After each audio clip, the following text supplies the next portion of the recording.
दयानंद में विराजमान मेरे आराध्य मेरे सदगुरुदेव जी, मंच आसीन समस्त मेरे व्यक्तित्व के पोषक संत समाज, सत्संग प्रेमी सज्जनों, भक्ति में माताओं, इस वसुंधरा के नन्हे मुन्ने प्यारे प्यारे बच्चों, कार्यक्रम के अंतिम पड़ाव में हम सब हैं और अंतिम ही हम सबके लिए बड़ा महत्वपूर्ण होता है। कहते हैं आप कुआं से पानी निकाल रहे हैं, कभी कभी अनायास बाल्टी नीचे गिर जाती है, रस्सी छूट जाती है ना? कभी कभी होता है कि नहीं होता है? लेकिन जल्दीबाजी में ही सही, हड़बड़ी में ही सही, अंतिम छोर पकड़ा जाए ना, बाल्टी की अंतिम छोर भी पकड़ा जाए तो पूरी बाल्टी वापस आ जाया करती है। वैसे ही हम 3 दिन तो नहीं सही, कम से कम अंतिम क्षण का लाभ ले लें तो भी काम बन सकता है। नहीं तो कैसे होगा पता है? एक बार की बात है, अकबर और बीरबल में आपस में संवाद हो रहा था। काम समाप्त होने के बाद में अकबर ने पूछा, बीरबल, अरे नहीं, जितने लोग बैठे हैं ना जनसभा, उसको देख करके मुझे आज बात याद आई। बीरबल ने कहा, कौन से हुजूर? कि देखिए ना, जब मेरे हाथ को देखता हूं तो मेरे हाथ में बाल, हथेली में बाल नहीं है। किसी के में है क्या? अकबर ने कहा कि मेरे हथेली में बाल नहीं है। क्यों नहीं है ये बताओ तुम। अब ये दुविधा में फंस गए, अरे कैसे नहीं, इसको कैसे बताए? लेकिन बीरबल भी हाजिर जवाबी था। उन्होंने कहा, हुजूर आप ठहरे राजा और आप रात दिन सवेरे शाम दान धर्म करते रहते, पुण्य कर्म करते रहते हैं, इसलिए आपके हथेली के बाल दान करते करते झड़ गए। राजा बड़ा खुश हुआ। अब किसी की प्रशंसा हो तो खुशी तो मिलेगी ना, बड़ा खुश हुआ। लेकिन अकबर ने कहा, ठीक है, मेरी हथेली की बाल तो दान देते देते झड़ गए, लेकिन तुम्हारी हथेली में भी तो बाल नहीं है। वो क्यों नहीं है? कहे, हुजूर आप भी गजब करते हैं। अरे आप दान देते रहते हैं, मैं दान लेता रहता हूँ, इसलिए मेरी हथेली के बाल दान लेते लेते झड़ गए। अकबर ने कहा, अच्छा ये भी बात सही है, लेकिन जितने सभासद बैठे उसके हथेली में भी बाल तो नहीं है, इनके हथेली के बाल क्यों झड़ गए? तो बीरबल ने कहा, हुजूर आपके हथेली के बाल दान देते देते झड़ गए, मेरे हथेली के बाल दान लेते लेते झड़ गए, और जितने सभासद बैठे हैं वो हाथ मलते रहे, हाय हमें नहीं मिला, हाय हमें नहीं मिला। हाथ मलते मलते हथेली के बाल झड़ गए। सभाजनों, ऐसा तो नहीं कि आज 6 दिन पाछे गए, गुरु से किया ना हेत और अब पछतावा हो क्या जब चिड़िया चुग गई। हमें भी पछताना ना पड़ेगा। जो समय शेष है, विधि शेष है, चाहे उम्र के दृष्टि से हो, चाहे समय के दृष्टि से हो, चाहे सत्संग के दृष्टि से हो, जो जहां पर है वहां पर रहकर अपना कल्याण का काम करे। कल्याण का पहला सोपान है भक्ति। भक्ति से ही मुक्ति मिलती है, शक्ति मिलती है।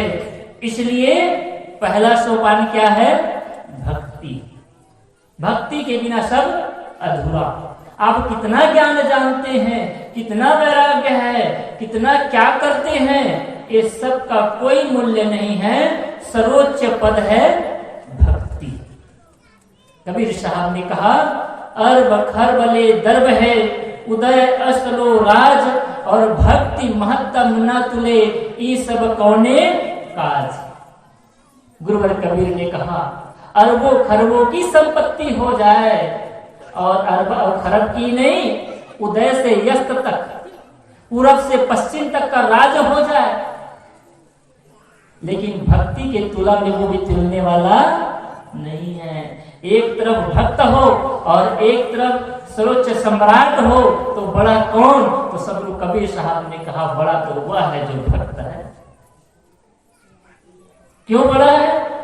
क्योंकि भक्ति के प्रताप से वो भगवान को प्राप्त कर सकता है। आप धन के प्रताप से भगवान को प्राप्त नहीं कर सकते, आप गुरु को प्राप्त नहीं कर सकते, लेकिन भक्ति के प्रताप से आप परमात्मा को, सदगुरु को भी प्राप्त कर सकते हैं। भक्ति में वो शक्ति है। लेकिन प्रश्न होता है कि भक्ति किसकी करनी चाहिए, भक्ति क्यों करनी चाहिए, भक्ति से क्या मिलता है? तो गुरुवर कबीर ने कहा, तो भक्ति तो सदगुरु की करनी चाहिए। किसकी? किसकी भक्ति करनी चाहिए? सदगुरु की भक्ति करनी चाहिए। पत्थर की भक्ति नहीं, वृक्ष की भक्ति नहीं, नदी नाले की भक्ति नहीं, और बीड़ी तंबाकू सिगरेट की भी नहीं। याद रखिए, कई ऐसे भी है जो बीड़ी सिगरेट की भक्ति करता है, कोई स्त्री की भक्ति करता है, कोई धन की भक्ति करता है, जिसमें तुम्हारा मन रुक जाए, टिक जाए, अटक जाए, उसी का तो आप भक्त हो जाते हैं। भक्त नाम गुलाम। तो जिसमें आप अटक गए, जिसमें भटक गए, जिसमें लटक गए, आप उसी के भगत हो गए। आप सब सोचिए कि आप किसके भगत है? सदगुरु की भगत है, कोई बुढ़ापू का भगत है, कोई बीड़ी सिगरेट का भगत है ना, और कोई बोतल का भी भगत है। सदगुरु संत कहते हैं किसका भगत बनना है? सदगुरु का भक्त बनना है। सच्चे सदगुरु की भक्ति से ही हमें ज्ञान मिलता है। सदगुरु कबीर साहब ने कहा, संतो भक्ति सतो गुरु आनी, नारी एक पुरुष दुई जाया, बूझो पंडित ज्ञानी, पाहन फोरे गंग एक निगरी, 34 पानी पानी, तही पानी दुई पर्वत बूढ़े, दरिया लहर समानी, उड़ी माखी तरवर को लागी, बोले एक बानी, वह माखी को माखा नाही, गर्भ रहा बिनु पानी, नारी पुरुष सकलवे खाए ताते रहे अकेला, कहे कबीर जो अब की बूझे सोई गुरु हम चेला। कबीर साहब अंतिम में कहते हैं, अगर मेरी बात को कोई बुझ जाए, कोई समझ जाए, तो मैं उसके चरणों की गुलामी करने के लिए भी तैयार हूँ, मैं उसके प्रार्थना करने के लिए तैयार हूँ, और उसका मैं भगत बनने के लिए भी तैयार हूँ। दादा भाई बाप का लेखो, चरणन होई हो बंदा, और अब की पुरिया जो निर्वारे सोजन सदा आनंदा। मैं तुमको दादा बाबा भाई भतीजा सब कुछ तुम्हारे चरणों की गुलामी करने के लिए भी तैयार हूँ। तय सुतमान हमारी सेवा, और तो कहा राज देव हो देवा। हे सूत्र, हे पुत्र, हे शिष्य, मेरी बात तो मान जा। इतना प्रेम से समझा रहे हैं हमको सदगुरु। लेकिन हम ऐसे घनघोर निद्रा में सोने वाले लोग हैं कि गुरु संत हमें रात दिन जगाने का प्रयास करते हैं, मनाने का बड़ा प्रयास करते हैं, लेकिन हम कैसे हैं? राह बिचारी क्या करे, पंछी न चले विचार, और यापन मार्ग छोड़ के फिरे उजार उजार। गुरुवर कबीर ने कहा, राह बिचारी, ये रास्ता क्या करेगा, कबीरपंथ क्या करेगा, ये संत गुरजन क्या करेंगे? ये तो अपने ज्ञान की अमृत को उड़ेलते हैं। आप गंगा के तट पर जाएं और वहां आप केवल बंधन करके वापस आ जाए, तो इसमें गंगा की गलती है कि आपकी गलती है? गलती हमारी है कि गंगा घाट में जाकर के भी हमने एक पसर पानी भी नहीं दे पाए हैं। ऐसे ये ज्ञान की गंगा तो अविरत धारा बह ही रही है। ये समझना 3 दिन के लिए ज्ञान की गंगा धारा बह रही है। अरे ये ज्ञान की अविरत धारा तो निरंतर बह रही है। बस लेने की सामर्थ्य शक्ति हमें आ जाए तो हम ज्ञान को उपलब्ध हो जाएंगे, भक्ति को भी उपलब्ध हो जाएंगे। इसलिए रास्ता से न भटके। मैंने प्रथम दिन कहा, जिस प्रकार से ट्रेन का इंजन होता है और ट्रेन का डिब्बा होता है, इंजन जहां जाता है वहां उसका डिब्बा भी पीछे पीछे चल जाते। ये संजन इंजन है, खींचने वाले हैं। ये महंत साहब लोग क्या है? एक खींचने वाले इंजन है, और हम सब क्या हैं? उसके पीछे डिब्बे हैं। लेकिन याद रखिए, चाहे आगे वाला डिब्बा हो चाहे सबसे पीछे वाला डिब्बा हो, पहुंचता सब एक ही जगह है। सब एक ही जगह पहुंचते हैं ना, चाहे पीछे ही सही, लेकिन आप भी वही पहुंचने वाले हैं। इसीलिए सतगुरु कबीर साहब ने कहा, संतो भक्ति सतो गुर आनी। हे संतो, सदगुरु की भक्ति करो। सदगुरु की भक्ति करना है। भक्ति क्या है? तो स्वस्वरूप अनुसंधानम भक्ति रीते ध्यते कहा गया है। शंकराचार्य मुनि ने कहा भक्ति क्या है? तो स्वस्वरूप का अनुसंधान करना भी भक्ति है। पूज्य सो अनुरागो भक्ति, पूज्य के प्रति अनुराग, अपने इष्ट के प्रति अनुराग प्रेम करना भी भक्ति है। इसलिए मैं भक्ति का 3 स्वरूप बताता हूं। थोड़ा शांत। भक्ति का 3 स्वरूप है। भक्ति का प्रथम स्वरूप है, प्रथम सोपान है अपने इष्ट गुरु संतों के प्रति प्रेम, अनुराग, समर्पण, श्रद्धा की भावना होना भक्ति कहलाती है। पुनः एक बार बता दूं, भक्ति का प्रथम सोपान क्या है? तो अपने इष्ट गुरुजनों, संत महापुरुषों के प्रति अनुराग होना, श्रद्धा होना, आस्था होना, समर्पण की भावना होना, ये भक्ति कहलाती है। क्या हमारे में ऐसे समर्पण की भावना है तब तो भक्त कहलाएंगे। समर्पण की भावना है। प्रेम हो। प्रेम कैसे हो? जैसे एक पुरुष को स्त्री से प्रेम होता है, एक लोभी को धन में प्रेम होता है, एक चकोर को चंद्रमा में प्रेम होता है, उसी प्रकार से एक शिष्य को गुरु के प्रति प्रेम होना चाहिए, बल्कि उससे भी अटूट। जब ऐसा प्रेम होगा, सब कुछ अर्पण करने का भाव हो, मेरा मुझको कुछ नहीं, जो कुछ है सब तोर, और तेरा तुझको सौंपता क्या लागत है। मेरा क्या कुछ है? क्या इस संसार में आए हैं तो कुछ लेकर के आए? चाहे वो स्त्री हो चाहे पुरुष हो। वैसे तो इस संसार में जितने भी आते हैं शिशु के रूप में आते हैं, आते हैं कि नहीं? लेकिन कबीर साहब ने कहा जवान के रूप में भी आते हैं। कबीर साहब ने कहा संतो बोले ते जग मारे, अन बोले ते कैसे नहीं सकते को चारे, पहले जन्म पुत्र का भयो बाप जन्मिया पाछे। पहले पुत्र का जन्म होता फिर बाप का जन्म होता है। तुम्हारे नाम ऐसा होता है क्या? नहीं होता ना। अभी साहब ने उलटवासी कही तो मुझे भी थोड़ा उड़ाते ऐसी याद आ गई। सदगुरु कबीर साहब कहते हैं पहले पुत्र का जन्म होता है तो बाद में बाप का जन्म होता है। सुनने में बड़ा अटपटा लगता है, लेकिन समझ गए तो बात सीधी सी है। जब तक कोई संतान जन्म नहीं लेती है, जब तक कोई शिशु का जन्म नहीं होता है, तब तक एक स्त्री मां नहीं बनती है और एक पुरुष कभी पिता बनता है।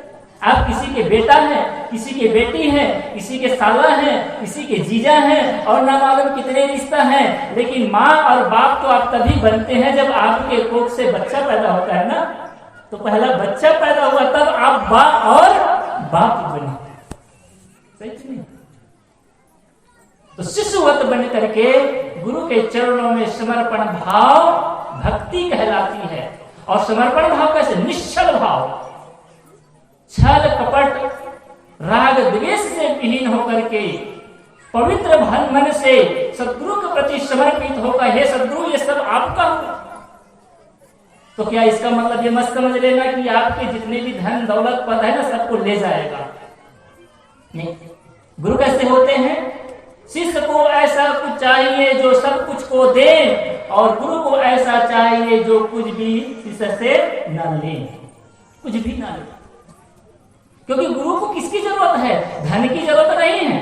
धन की अपनी आवश्यकता है, धन की अपनी जरूरत है, लेकिन गुरु केवल धन के लिए नहीं है, शिष्य के प्रेम के लिए है, शिष्य के कल्याण के लिए है। संसार के जीवों को दुख देख करके द्रवित होते हैं संत गुरुजन।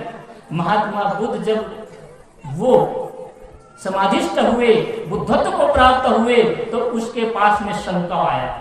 वो सोचने लगे कि मैंने तो बुद्धत्व को प्राप्त कर लिया है, मैंने तो ज्ञान को प्राप्त कर लिया है, अब मैं इसी वृक्ष के नीचे, बोधि वृक्ष के नीचे बैठ करके ध्यान करूंगा, तपस्या करूंगा, मुझे कहीं जाने की जरूरत नहीं है। जब तक चलेगा शरीर चलेगा, तन चलेगा, प्रारब्ध भोग भोग लेना है।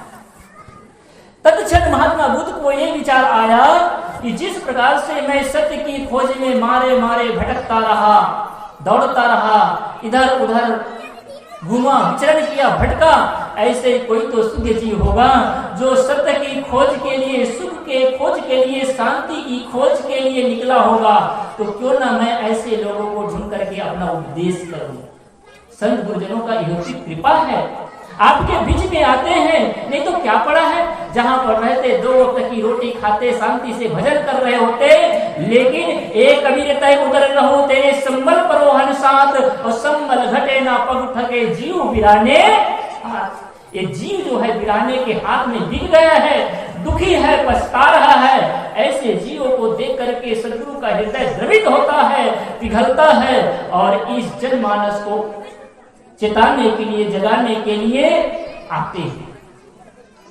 और ऐसे सदगुरुजन आ जाएं तो मैं जितने बैठे आप सबसे विनम्र निवेदन करता हूं, आप भक्ति पथ पर चलते रहिए, भक्ति करिए और सच्चे मन से भक्ति करिए। और भक्ति करने के लिए आपके लिए एक गुरु होना चाहिए, जहां आपका सिर झुक सके, जहां श्रद्धा कर सके, और जहां से आप दीक्षा लेकर के ज्ञान भी ग्रहण कर सके। बहुत लोग ऐसे भी कहने वाले हैं आज के दिन में, अरे गुरु की क्या जरूरत है, गूगल से काम बन जाएगा। सही ना? आज ऐसे तार्किक लोग हैं कि अरे गुरु की क्या जरूरत है, गूगल से काम बन जाएगा। हम कहते हैं कि ऐसा करना, गूगल से भी शादी कर लेना, गूगल से बच्चा भी पैदा कर लेना, और गूगल से खाना भी खा लेना। गूगल में औषध तो लिखा रहेगा, लेकिन वो औषध तक आपको जानना पड़ेगा ना। इसलिए सच्चे गुरु की जरूरत है। क्यों? क्योंकि संसार में कुछ भी जानने सीखने के लिए गुरु की आवश्यकता पड़ती है। मानवेतर खाने के जितने जीव हैं उसको सिखाना नहीं पड़ता। एक कुत्ता को भूखना नहीं सिखाना पड़ता, एक बकरी को में करना नहीं सिखाना पड़ता, एक गाय के बच्चे को आवाज करना नहीं सिखाना पड़ता, क्योंकि वो भोग भूमिका है, वहां पर उसको सिखाने की जरूरत नहीं है। लेकिन एक इंसान के बच्चे को जब तक कुछ भी ना सिखाया जाए वो कुछ भी सीख सकता। छत्तीसगढ़ में जन्म ले तो छत्तीसगढ़ी ही बोल रहे हैं, उत्तर प्रदेश एमपी में जन्म लिए तो उत्तर भाषी या फिर छत्तीसगढ़ की भाषा में बोल रहे हैं, या फिर हिंदी भाषा बोल रहे हैं। तो जहां जैसे जन्म, जहां जैसा संस्कार और जैसे जहां सिखाया गया वैसे तो बोलते हैं। इसलिए मनुष्य के बच्चे को हर कुछ सिखाया जाता है, और अगर नहीं सिखाया जाता तो आप ऐसा करना, अपने बच्चे के लिए किताब ले देना और स्कूल मत भेजना, तो क्या सीख पाएगा? अरे उस किताब में क्या लिखा है इसको भी जानने के लिए गुरु की जरूरत पड़ेगी। जब तक वो नहीं बताएंगे क ख ग घ ABCD, तब तक उसको पढ़ना भी कैसे आएगा? तो कम से कम ABCD तो पढ़ना सीखना पड़ेगा ना, तभी आगे जाकर के आप साहित्य को, शास्त्रों को, ग्रंथों को पढ़ पाएंगे। इसलिए सर्वप्रथम गुरु की आवश्यकता है। जितने भी लोग बैठे हैं आप सबसे मेरा विनम्र निवेदन है कि अगर आपके गुरु हैं तो आप धन्य के भागी हैं, और आपकी आज तक गुरु नहीं बने हैं तो गुरु भी बनाने की जरूरत है, और जरूरत ही नहीं, ये हमारी आवश्यकता है, इस कल्याण के लिए है। लेकिन गुरु कैसे बनाना है? तो मैं कह रहा था सच्चा गुरु हो, सदगुरु हो। सदगुरु कैसे होता है?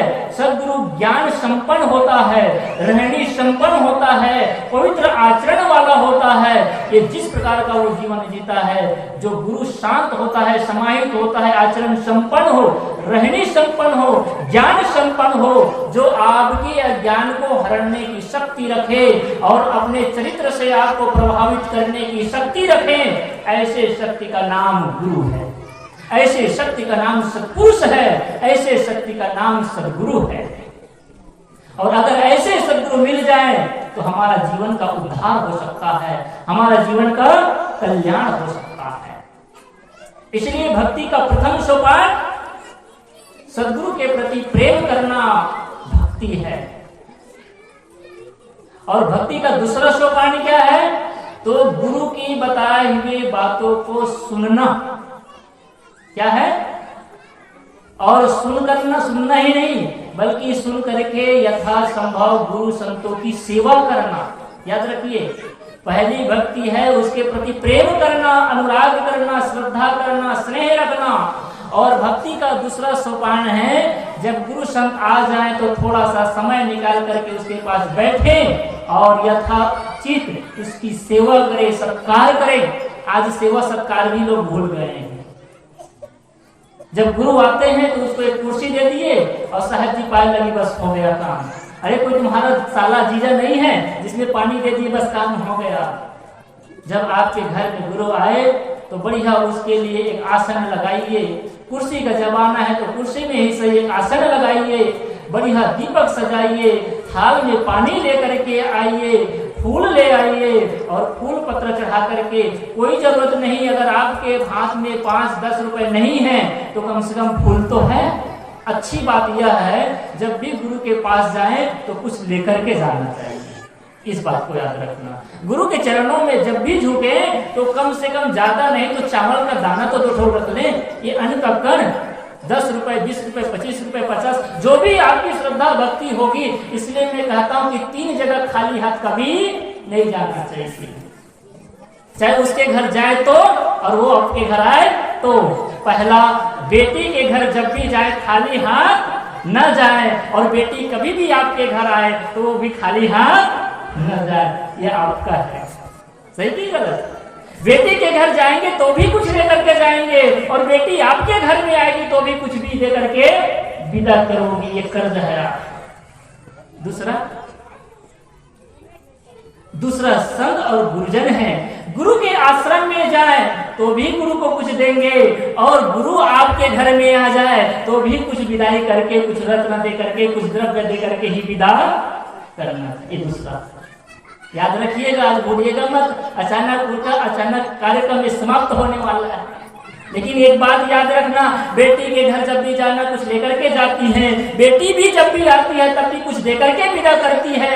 इसी प्रकार से संत आपके आंगन में आते हैं तो भी कुछ देकर के विदा करें, और संत के दरबार में, गुरु के आश्रम में भी चले गए तो भी कुछ देकर के आना चाहिए, क्योंकि ये नीति कहती है। और तीसरा कौन है? वो है मित्र। मित्र के घर में भी जाए तो कुछ लेकर के जाए, और मित्र आपके घर में आ जाए तो भी कुछ देकर के विदा करें। आप सब जानते हैं कृष्ण सुदामा की बात। सुदामा जी अपने हाथ में वो चावल की मुट्ठी का दाना कुछ ले गए। उसके पत्नी ने कहा कुछ तो लेकर के जाओ। सुदामा लजा रहा था, शर्मा रहा था। इतना बड़े हवेली में रहने वाला मालिक, 33 कोटि देवता, 56 और नाना प्रकार के वो महल में रहने वाले, और मेरे एक चावल के दाना को वो क्या करेंगे? अरे मित्र के पास जा रहे हो, खाली हाथ तो मत जाओ। वो सुदामा उस चावल की पोटली को लेकर के जाता है। कृष्ण कहते हैं कि भैया मेरे मित्र सुदामा आप आए हैं, मैं धन्य हो गया। उसका पांव पखारता देखिए। कृष्ण जो राजा है अपने मित्र का पांव पखारते हैं। मित्रता में कोई छोटा और बड़ा नहीं होता। मित्र वह है जिसमें धन पद प्रतिष्ठा का कोई मान नहीं होता है। मित्र तो मित्र होता है। मित्र चरण पखारते हैं। चरण पखार करके वो सुदामा से कहते हैं कि मित्र मेरी भाभी ने जरूर मेरे लिए कुछ तो जरूर भेजा होगा।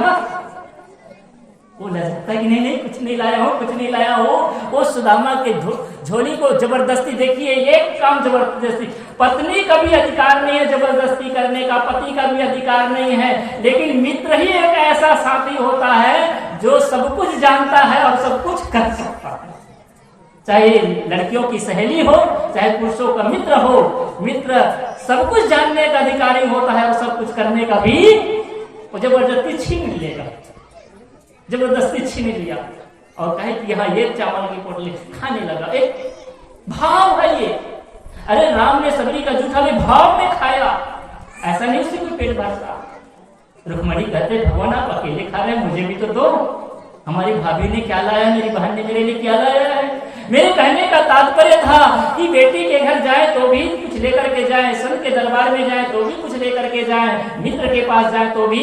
ये 3 जगह नीति कहती है।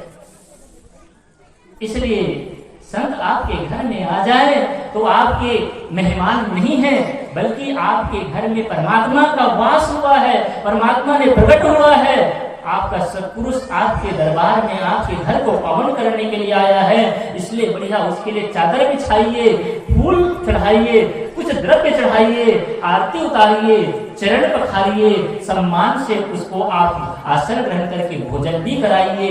जो हो सके, जितना कर सके, ये करना भी भक्ति का दूसरा स्वरूप है।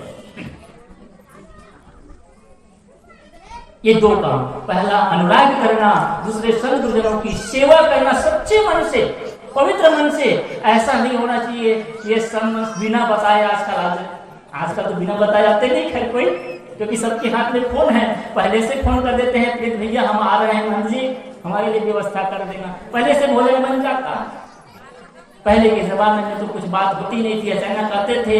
लेकिन अभी भी कभी कभी चले जाए संध्या के बेला में, सवेरे के बेला में, तो कुछ लोग समझने लगते हैं काम बिगाड़ने के लिए फिर साहेब आ गए। कुछ लोग मजबूरी में सोचते हैं खिलाएंगे तो, क्योंकि पहले से खिलाते आ रहे हैं, लेकिन मन नहीं मानता है। मैं कहता हूँ प्रेम से सेवा करिए, चाहे कोई अतिथि का सेवा करना हो, चाहे संतों का सेवा करना हो, चाहे घर वालों का सेवा करना हो, कुछ भी आप करते हैं तो प्रेम और प्रसन्नता के साथ करेंगे तो सुख मिलेगा, आनंद मिलेगा। और इसी को सदगुरु कबीर साहब ने पूजा कहा है, याद रखिए। पूजा क्या है?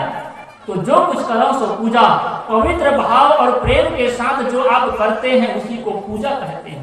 आरती में थाली में दीपक सजा लेना आरती है, लेकिन असली पूजा तो वह है जो आप सच्चे मन से, पवित्र मन से आप दूसरों का यथाचित सहयोग करते हैं, सेवा करते हैं, आदर करते हैं, इसी का नाम पूजा है। ऐसा पूजा। तो भक्ति का दूसरा स्वरूप सेवा करना, और भक्ति का तीसरा स्वरूप है जो गुरु संतों ने हमको राह बताया, रास्ता दिखाया, जिसको मैंने कहा स्वस्वरूप अनुसंधानम भक्ति रीते। स्वस्वरूप का अनुसंधान करना ही भक्ति है।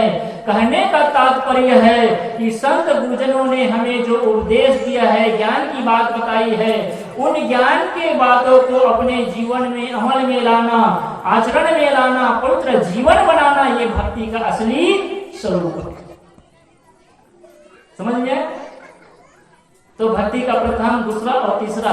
लेकिन हम भक्ति बस कर रहे हैं, लेकिन हम अपने स्वस्वरूप का अनुसंधान नहीं करते हैं, है ना? जीवन को पवित्र नहीं बना रहे हैं। अभी भी हम राग द्वेष में उलझे रहे हैं। कबीर साहब की ओसा की पद याद दिलाओ जो मैं कह रहा था, संतो भक्ति सतो गुरु ज्ञानी नारी, एक पुरुष दुजाया बूझो पंडित ज्ञानी, और पाहन फोरे गंग एक निकरे 34 पानी।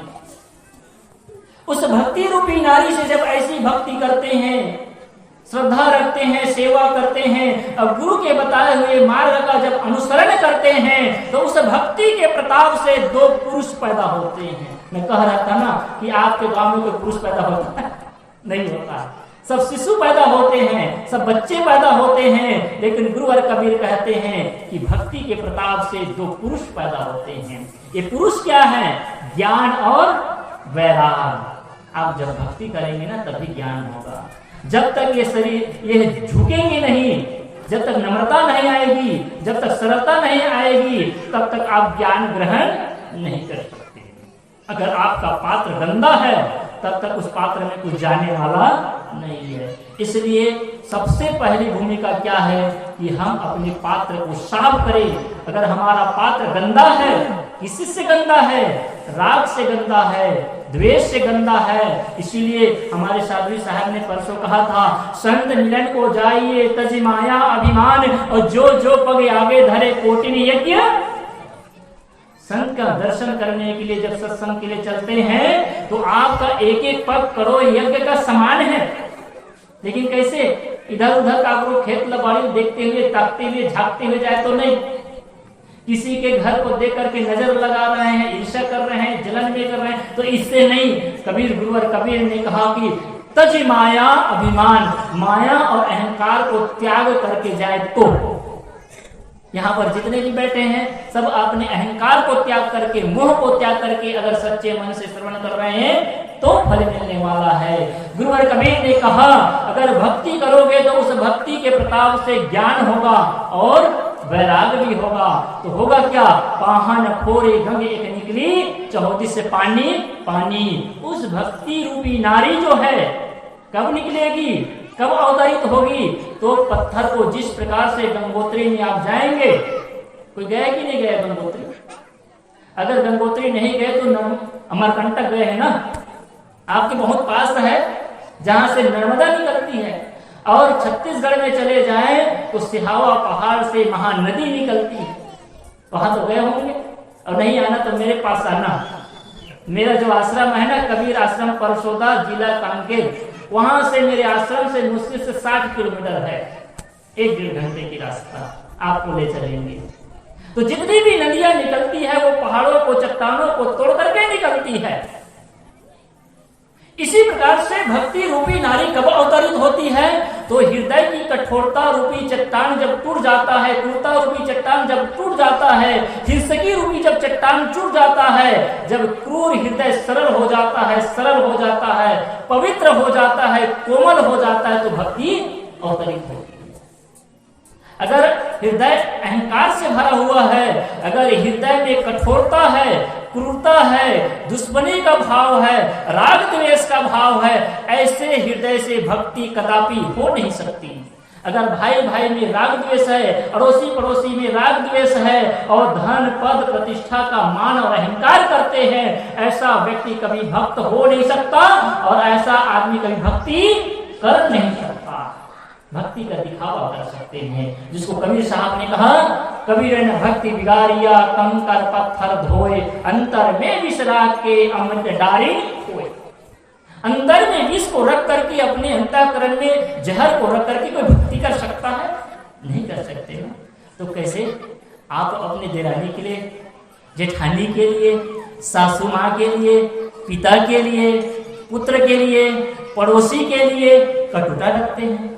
क्या अपने पड़ोसी से कटुता रख करके, द्वेष और वैमनस्य की भावना रख करके आप भक्ति कर सकते हैं? ऐसे लोग भी हैं, अच्छे भगत भी हैं, अच्छे भक्ति करने वाले भी हैं, लेकिन जेठानी जेठानी का कभी बनता है?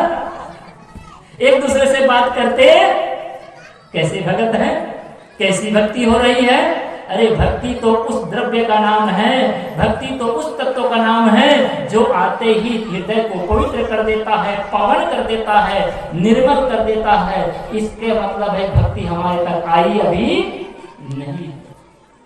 तो पाहन खोरी गंगे एक निकली चौहदी से पानी जिस प्रकार से गंगा पत्थर को तोड़ करके निकलती है, उसी प्रकार से हृदय की कठोरता को तोड़ करके भक्ति अवतरित होती है।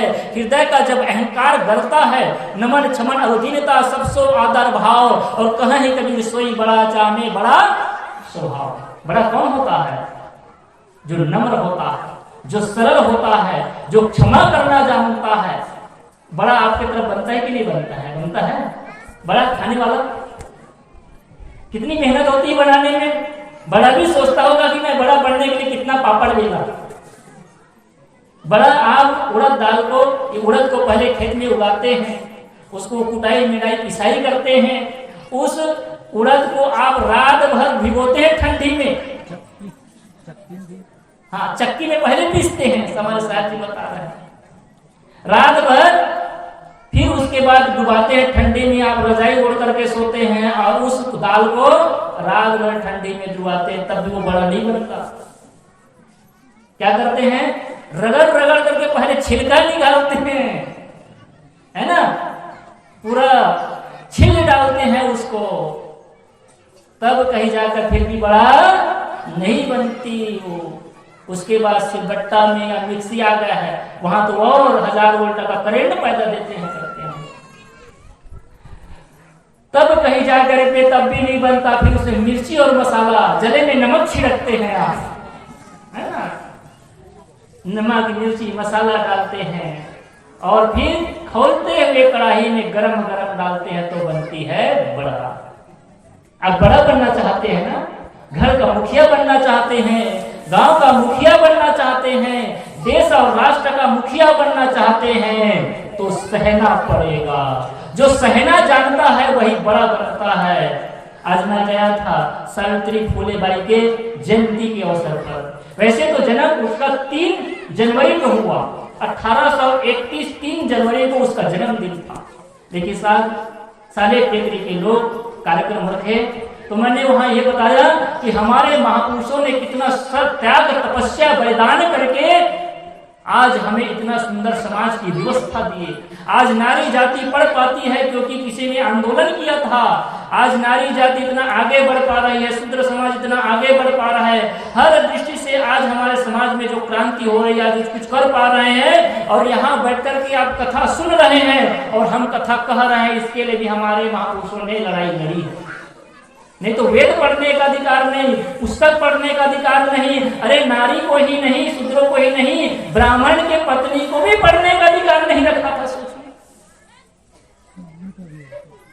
कितनी बड़ी बात है। और उसी वेदों में लिखा है, गार्गी, मैत्री, घोषा, अपाला, ये ऋषि पत्नी ये वेद की रचिता थी। वेद को रचने वाली भी वेद को नहीं पढ़ पाती थी। सोचिए तो इस समाज को जो हमको दिया, जिस सदगुरु कबीर साहब के पावन चरणों में हम बैठे हैं, उस सदगुरु कबीर साहब को 52 कसनी गई थी। मैंने एक दिन बताया था, हमारे महापुरुषों को किसी को जहर दिया गया, किसी को क्रॉस पर लटकाया गया, किसी को कांटे की टोपी पहनाया गया, इतना सजा दिया गया क्योंकि ये समाज जल्लादों का समाज है, आंख मूंदे हुए लोग हैं। ये हमारे महापुरुष जगाने का प्रयास करते हैं और हम सोए हुए लोग इन महापुरुष को ही मार डालते हैं और बाद में उसकी पूजा करते, प्रार्थना करते हैं। कितना सहे है बताइए। क्या हमें बिना सहे हम बड़े बन सकते हैं? अगर आप बड़ा बनना चाहते हैं तो सहना सीखिए। नमन क्षमन अरुदीनता सबसो आदर भाव, और कहे कबीर सोई बड़ा जाने बड़ा स्वभाव। बड़ा तो वह होता है जिसका स्वभाव बड़ा है, कोमल स्वभाव वाला, मीठा स्वभाव वाला, मधुर बोलने वाला, वो बड़ा बनता है। आप बड़ा बनना चाहते हैं, श्रेष्ठ होना चाहते हैं, आपका मान सम्मान आप पाना चाहते हैं, तो आप दूसरे को मान सम्मान देना सीखिए, तो आपको मान सम्मान भी मिलेगा। तो मैं कह रहा था कि अहंकार को त्याग करे, कठोरता को त्याग करे, दया का भाव धारण करे, करुणा का भाव धारण करे, तभी भक्ति फलित होगी। और जब ऐसी भक्ति फलित होती है तभी जीवन में परिवर्तन आता है, शांति और मुक्ति की भी प्राप्त होती है। तो मैंने कहा कि अध्यात्म जगत का पहला सोपान है भक्ति। लेकिन यहीं तक रुकना नहीं है, केवल भगत ही बनना नहीं है। कब तक पहली क्लास में रहेंगे? आगे नहीं बढ़ना है क्या? बढ़ना है ना। भक्ति पहली क्लास है, इसके बिना हम आगे नहीं बढ़ सकते। बात सच है। जब तक पहली सीढ़ी नहीं रखेंगे पर आगे सीढ़ी में नहीं चढ़ सकती, ये बात सच है। लेकिन जब तक पहली सीढ़ी से ऊपरी सीढ़ी पे नहीं जाएंगे तब तक मंजिल में पहुंचने वाले नहीं है। तो दूसरी सीढ़ी क्या है? तो वह है ज्ञान। भक्ति के मार्ग में चल करके गुरु संतों से ज्ञान ग्रहण करें। भक्ति क्यों करते हैं? गुरु से ज्ञान ग्रहण करने के लिए। गुरु हमको जगाते हैं, सिखाते हैं, समझाते हैं, कभी ठोकते हैं, कभी बजाते हैं, कभी पीटते भी हैं, और समय पड़ता है तो कभी डांटते भी हैं। गुरु कुम्हार शिष्य कुम्भ है, गड़गड़ काढ़े खोट, और अंदर हाथ सहार के बाहर बाहे चोट। अंदर से सहारा भी देता है गुरु, प्रेम का फुहारा है गुरु, तो बाहर से थप्पी भी लगाता है। कभी चेला को देखता है कि कभी चुपके से बुरा खूब हंस लिया, कभी चुपके से तंबाकू खा लिया। हाँ, संत लोग जाते रहते हैं, कभी देख लेते हैं तो फट से बीड़ी पी लेते। आप लोगों से विनम्र निवेदन है कि फैशन और व्यसन, ये दो चीज का त्याग कर दीजिए। आपका जीवन संवर जाएगा, धन की उन्नति होगी, समृद्धि आएगी, अच्छी समाज की व्यवस्था बनेगी, और आपका परिवार सुंदर सुख से रहेगा। दो चीज, माताएं अपना फैशन त्याग दे, भाई लोग अपना व्यसन त्याग दे। और दोनों में फैशन व्यसन है भाई, ऐसा नहीं है। भाई लोग कम फैशन वाले नहीं है, ऐसा मत समझना कि आप लोग को छुट्टी है। आधा से ज्यादा, और आधा से ज्यादा ही नहीं बल्कि 80% की जो कमाई है ना, वो फैशन और व्यसन में खत्म होता है। आप खुद जोड़ करके देखना, आज से लेकर के 1 महीना डायरी में लिखना कि दिन भर क्या खर्चा करते हैं। ठीक है, घर में जितना भी खर्चा होता है ना, ईमानदारी पूर्वक लिखना। भाई गुटखा लिया उसको भी, सिगरेट लिए उसको भी, शराब लिए उसको भी, सबको जोड़ करके देखना, तो आप सबको पता चल जाएगा कि जितनी भी खर्चा हुई है उसमें की 80% तो केवल फिजूल है। सही कि नहीं? इसीलिए हमारे पूज्य गुरुवर श्री धर्मेंद्र साहब जी कभी कभी कहा करते हैं, ताकत कम गुस्सा ज्यादा यह तो चाल पिटाएगा, ताकत कम गुस्सा ज्यादा यह तो चाल पिटाएगा, आमदनी कम खर्चा ज्यादा यह तो चाल बिकाएगा। आमदनी कम है, खर्चा ज्यादा करते हैं तो ये चाल बिकने का भी रहेगा, कर्जा में जाते रहेंगे। इसलिए क्या करें, अनावश्यक खर्चा करना छोड़िए। जितनी फैशन की चीजें हैं, ठीक है, अगर आपके पास पर्याप्त धन है तो कुछ ले लीजिए, खरीद लीजिए, लेकिन फैशन बाजी कभी मत करिए। बहनों को देखता हूँ आजकल ऐसे ऐसे फैशन, अरे ये जो ब्यूटी पार्लर का चक्कर तो केवल 2, 4, 10 साल से चला है। और आजकल कभी शादी में जाना होगा ना, किसी समारोह में जाना होगा तो बिना ब्यूटी पार्लर तो जा ही नहीं सकती। पहली बार ब्यूटी पार्लर, भौवे को बनाएंगी तो और क्या क्या करेंगे पता नहीं। और ऐसे खर्चा करती है, एक ने बताया साहब जी ब्यूटी पार्लर में कभी कभी 500,000 रुपए भी एक बार में खर्चा हो जाता है। और शादी अगर हो रही है तो 5,000 तो ब्यूटी पार्लर वाले को देते हैं, कम से कम 5,000। ठीक है नहीं? जो प्रकृति के जो सौंदर्य है क्या वो कम है?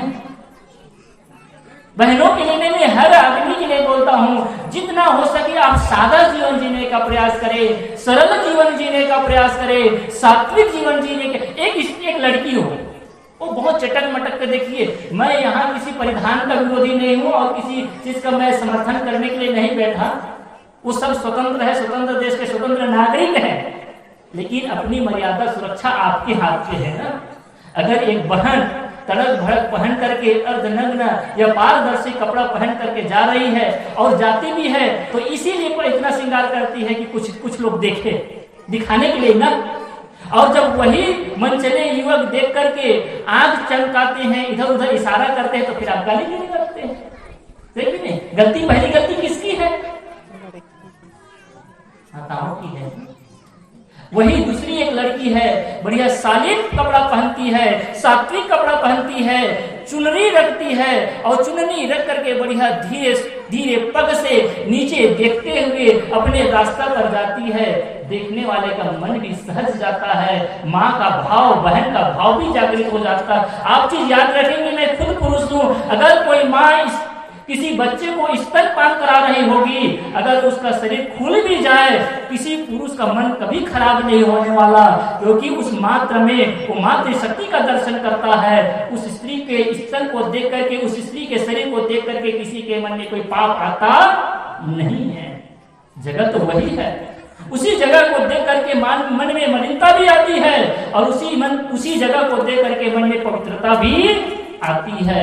हमें समाज में कैसे रहना ये हमें खुद को तय करना है। अगर सुंदर समाज की व्यवस्था चाहते, देखिए समाज में कितनी बिगाड़ हो रही है और कितने स्त्री पुरुष बच्चे और लड़कियां लड़की बिगड़ते चले जा रहे हैं। ये सब का जिम्मेदार कौन है? हम और आपका है। इसलिए फैशन को छोड़ करके सहज प्रवृत्ति पूर्वक सहज होकर के जीवन जीने की आवश्यकता है। और दूसरी तरफ व्यसन का त्याग करें। हर आदमी व्यसन का शिकार है, हर आदमी किसी न किसी व्यसन में डूबा हुआ है। इसलिए जो गुटखा खाता है, बीड़ी पीता है, सिगरेट पीता है, तंबाकू पीता है। आज पहली बार मैंने सुना है कि इस गांव में पहला कार्यक्रम होता है, जाते सब जगह है ना, पहला कार्यक्रम है। और बहुत सारे गीता भागवत पुराण होते हैं, लेकिन कबीर साहब का पहला कार्यक्रम है। इस पहले कार्यक्रम में आप एक संकल्प ले। एक आदमी था, ऐसे संत प्रवचन कर रहे थे, उस सबसे पूछा कि देखो यहाँ जितने लोग बैठे हैं, आप लोग कोई संकल्प ले। एक आदमी सामने बैठा था, उससे पूछा भाई आप कोई संकल्प लेते हैं? हाँ मैं भी लेता हूँ। ऐसे क्या? मैं आज से संकल्प लेता हूँ कि आज से सत्संग में ही नहीं जाऊंगा। ऐसा भी संकल्प होता है। तो मेरे आपसे कृत निवेदन है, प्रार्थना है कि आप संकल्प ले, कम से कम एक बुराई अगर एक साल छोड़ देते हैं ना, अगले साल के कार्यक्रम में फिर एक बुराई छोड़ेंगे। धीरे धीरे रे मना धीरे सब कुछ होए और धीरे धीरे सब भला ऋतु आए फल होए। धीरे धीरे जीवन का कल्याण हो जाएगा। इसलिए क्या करें? व्यसन का भी त्याग करें। ये व्यसन आपके आर्थिक परेशानी का भी कारण है, आपके स्वास्थ्य का भी कारण है, आपके अपमान का भी कारण है, फायदा कुछ भी, नुकसान ही नुकसान है। मुंह खराब होता है, स्वास्थ्य खराब होता है, अर्थ खराब होता है, परिवार खराब होता है, फायदा कुछ भी होता। इसलिए अध्यात्म का दूसरा सोपान है ज्ञान। भक्ति से ऊपर चढ़ करके क्या करें? ज्ञान मार्ग में लगी, जानकारी हासिल करें, समझने का प्रयास करें। तो ज्ञान किसका प्राप्त करना है? तो ज्ञान प्राप्त करना है मैं कौन हूं और ये जगत क्या है। जगत क्या है? इसका दो भेद है, प्राणी जगत और द्रव्य जगत। पहला क्या जानना है? देखिए, हम कोई कहानी किस्सा कहने मात्र के लिए नहीं बैठे, केवल मनोरंजन करने मात्र के लिए नहीं बैठे हैं। कुछ ज्ञान की चर्चा भी अंतिम में हो जाए, कुछ सीख और समझ ले, इसलिए सत्संग का आयोजन होता है। इसलिए क्या करें? मैं कौन हूं, इसको जानने का प्रयास करें। आपको मैं पूछूं कि आप कौन हैं, तो आप बोलते हैं जी मैं तो सीता हूँ, रीता हूँ, गीता हूँ। कोई भाई है वो बोलता है राम हूँ, श्याम हूँ, घनश्याम हूँ।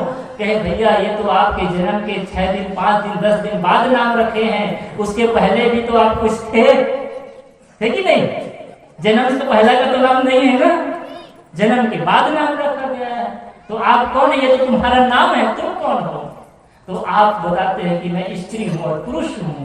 तो ये तो देह का परिचय है, देह की पहचान है। स्त्री शरीर को धारण किया वो स्त्री, पुरुष घर को धारण किया पुरुष, ये तो देह का पहचान है।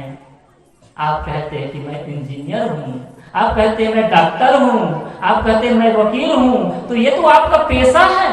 आप क्या करते ये मैं नहीं पूछता, आप कौन है कभी जानिए।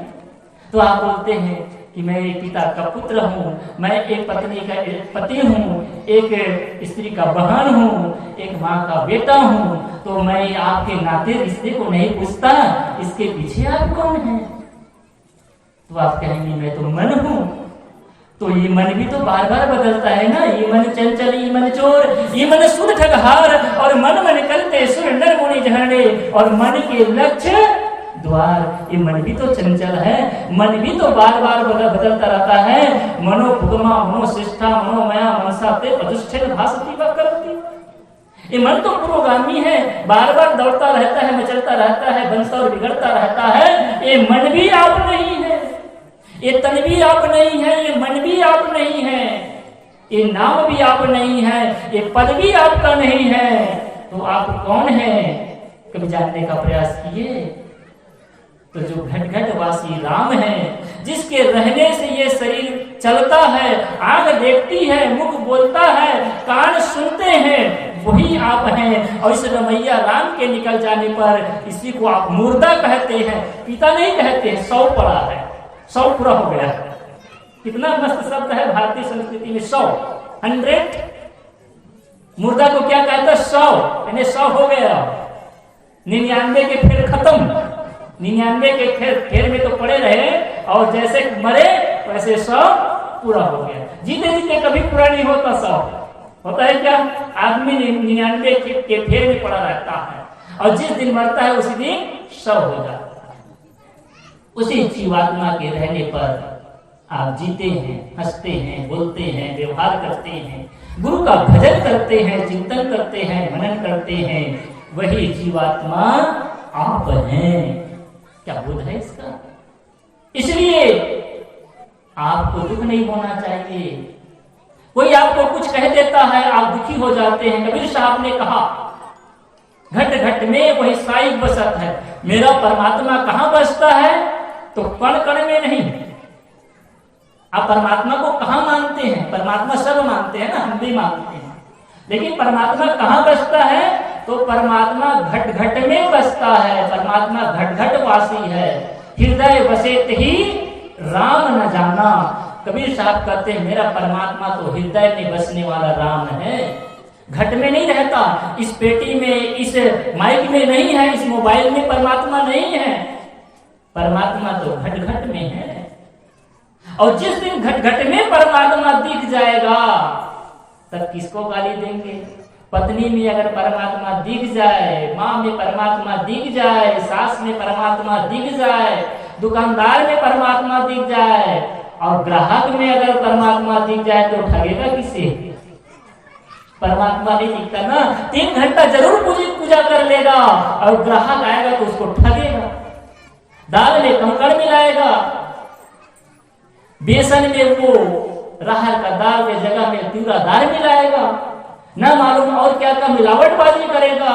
आदमी किसको ठगता है? आदमी को ही आदमी ठगता है, भगवान को ही भगवान ठगता है। अच्छा ये बताइए, यहाँ जितने भी बैठे सब परमात्मा को मानने वाले हैं। कोई शिव को मानता है, कोई कृष्ण को मानता है, कोई दुर्गा को मानता है, कोई देवी को मानता है, कोई कबीर को भी मानता है। आप याद रखिए, आप जब चोरी करते हैं, आप गलत करते हैं, या आप किसी प्रकार से छुपाना चाहते हैं, तो परमात्मा से छुपाना चाहते हैं कि आदमी से छुपाना चाहते हैं?